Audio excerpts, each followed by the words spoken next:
дастгирии давлатӣ ёфтани риштаи футбол дар сатҳи деҳот метавонад оммавияти ин намуди варзишро бештар карда боиси кашфи истеъдод ва чеҳраҳои нав шавад. Ин ҳадафест, ки дар барномаи рушди футбол дар ҷумҳурии Тоҷикистон барои солҳои 2022-2026 ба он таваҷҷӯҳи махсус зоҳир мешавад. Дар ҳамин замина марҳилаи ноҳиявии мусобиқаи футболи деҳа ба деҳа байни 20 даста аз деҳаву маҳаллаҳои ноҳияи ба номи Мир Саид Али Ҳамадонӣ баргузор шуд, ки пеш аз бозии ниҳоӣ масъулини соҳаи ҷавонон, мақомоти иҷроияи ҳокимияти давлатии ноҳияи Ҳамадонӣ ва дигар меҳмонон аз таваҷҷӯҳи давлату ҳукумати мамлакат ба ин соҳа суханронӣ карданд. Иттилоъ дода шуд, ки дар доираи ин барнома муҳайё сохтани шароит барои машғул шудан ба футбол, пайдо намудани истеъдодҳои нав дар байни наврасону ҷавонони деҳот ва мукаммалгардонии фаъолияти мураббиёну доварони футбол ба инобат гирифта шудааст. Дар бозии ниҳоии мусобиқаи ноҳиявии деҳа ба деҳа дастаи Файзободи ҷамъияти деҳоти Дашти Гулҳо бо дастаи назди марзии Сафедоб аз ҷамъияти деҳоти ба номи Турдиев рақобат карданд.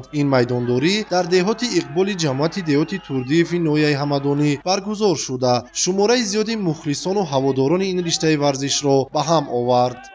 طبق نقشه‌چورابینی مقامات اجرایی حکومت دولتی ناحیه میر سعید علی حمدانی امروز مسابقه کشاد ورزشی از روی نماد فوتبال بین 20 دسته از حدود جماعت‌های شهرک دهات ناحیه میر سعید علی حمدانی بین هم رقابت نموده.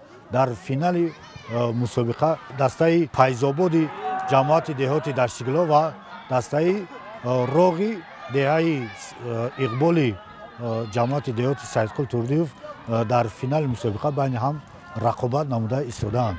عین حال بازی 0-1 با فایده دسته میزبان رفته ایستاده است. бояд гуфт, ки дар рафти марҳилаи ноҳиявии мусобиқаҳои деҳа ба деҳа мувофиқ ба нақшаи мақомоти иҷроияи ҳокимияти давлатии ноҳияи Ҳамадонӣ, роҳбарият ва мураббиёни дастаи футболи сарҳадчии ноҳия ширкат варзида, аз миёни иштирокдорони мусобиқа чанд тан аз чеҳраҳои нави ин риштаи варзишро ба машқу тамринҳои дастаҷамъӣ даъват карданд. Бинобар иттилои масъулини дастаи сарҳадчӣ, онҳо ҳамасола дар рафти мусобиқаҳои деҳа ба деҳаи ноҳиявӣ ширкат менамоянд ва беҳтарин футболбозони наврасу ҷавонро ба машқу тамринҳои дастаҷамъӣ ҷалб карда, дар сурати гузаштан аз давраи санҷишӣ ба дастаи футболи ноҳия шомил карда мешаванд. дар ин мусобиқа мо омада ҳар рӯз аз ин бозиҳо бохабар мешавем ва аз ин бозиҳо дидан мекунем. хеле ки шумо медонед, мавсими имсол мавсими 2025 ба анҷом расид, бо чеҳраҳои нав барои дастаи сарҳадчӣ мо аз ин ҷо интихоб мекунем. дар ин ҷо ҳам бозингарои нағз ҳастанд, бозингарои ҷавоне ки талабои мактаб ҳастанд ё ояндашон ояндаи хуб ҳастанд. аз ҳамин ҷо мо метавонем ки чеҳраҳои нави дастаи сарҳадчиро интихоб кунем. имсол ҳам нашуд, ба як сол дигар мисол ба даври дуюми лига якума бачаҳо тайёр мешаванд.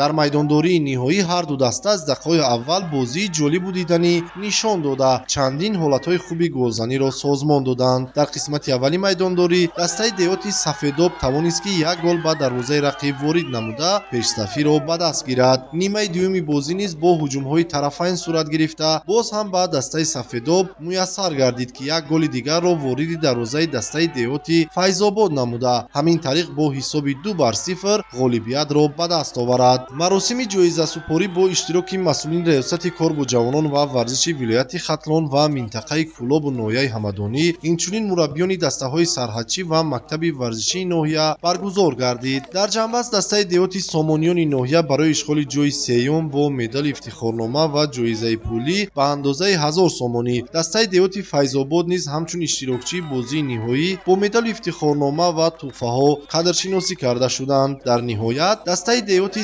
Сафедоби ноҳия бо нишони ифтихорнома, тӯҳфаҳои арзишманд ба монанди чорвои майда ва дар вазъияти тантанавӣ бо ҷоми раиси ноҳия сарфароз гардонида шуданд. таъкид гардид, ки акнун дастаи Сафедоб ба ҳайси ғолиби марҳилаи ноҳиявии деҳа ба деҳа ба марҳилаи минтақавӣ роҳ ёфта, ҷиҳати дарёфти роҳхат ба марҳилаи ниҳоии ҷумҳуриявии мусобиқа бо дастаҳои шаҳру ноҳияҳои минтақаи Кӯлоб нерӯсанҷиро идома медиҳанд.